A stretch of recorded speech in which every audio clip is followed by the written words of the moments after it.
me on the island.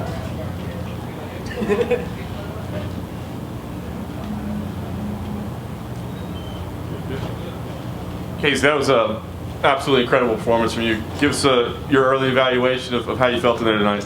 Man, that's one of the best performances I've had. You know, I know I'm capable of doing that every time, and if you fight me like Smoka and a lot of guys fight, you know, that's what's going to happen. You lost in February, not something you've done a lot of in your career. Tell me what that, you know, what impact it had on you, kind of what lessons maybe you took out of that moving forward. You know, it's all a learning experience. You know, every time I step in there, I learn something. But you know, I just wanted to stay a little bit more composed, pick my shots, make them miss, and you know, I hit Merab with that same right hook, probably even harder a few times, and he took it like a champ. So. Not many people are going to be able to do that, and you know, just his style. I don't think I'm going to run into too many people like that. Another thing, you know, I walked into the octagon about 7-8 pounds bigger than I have in any of my bantamweight bouts. So, you know, I only gave up a handful of takedowns there, and 7-8 pounds, you know, we run that back, that might be a little bit different. But you know, I'm just looking to move forward here and on to the next one.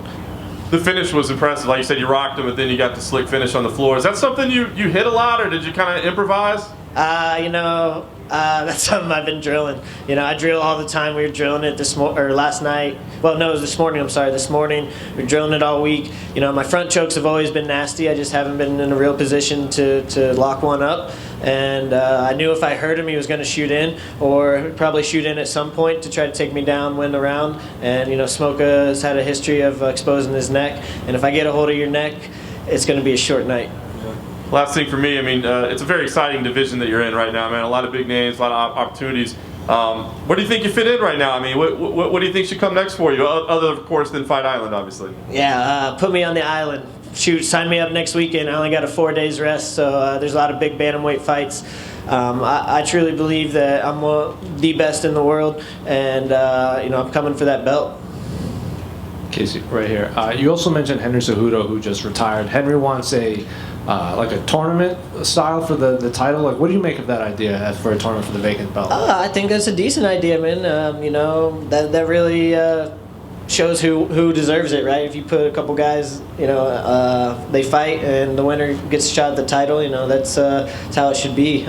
Probably, you know, not how the UFC normally does things, but it might throw a twist and stuff. Well, going off of that, the rumors are Jose Aldo might get the shot against Peter Yan. Aldo's, of course, 0-1 in your division. What do you make of him getting the first title shot? That guy's a legend. You know, I've been watching that guy forever.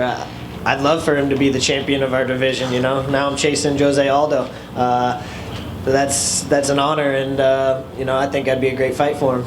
One final one. You've had 2 Contender Series fights. They were both at the old Tough Gym, if I'm not mistaken. Do you think that gave you any sort of advantage, considering the fact that you fought in those empty arenas before? Yeah, I immediately thought of that when everyone started talking about no fans. And it's like, well, I've done that twice, and I'm a performer. You know, we could fight in this tent, the parking lot, gas station parking lot. Doesn't matter where it's at. 2 minutes notice. When it's time to fight, I show up.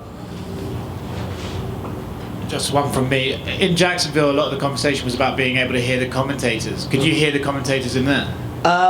No, I couldn't. I mean, maybe didn't get deep enough into the fight, but you know, I was zoned in and I was looking to pick my shots. You know, they looked like they had a screen in front of them, so maybe that helped a little bit. I'm not sure how the Jacksonville setup was, but I don't think they had screens in front of them in Jacksonville, so might distort the sound a little bit tonight.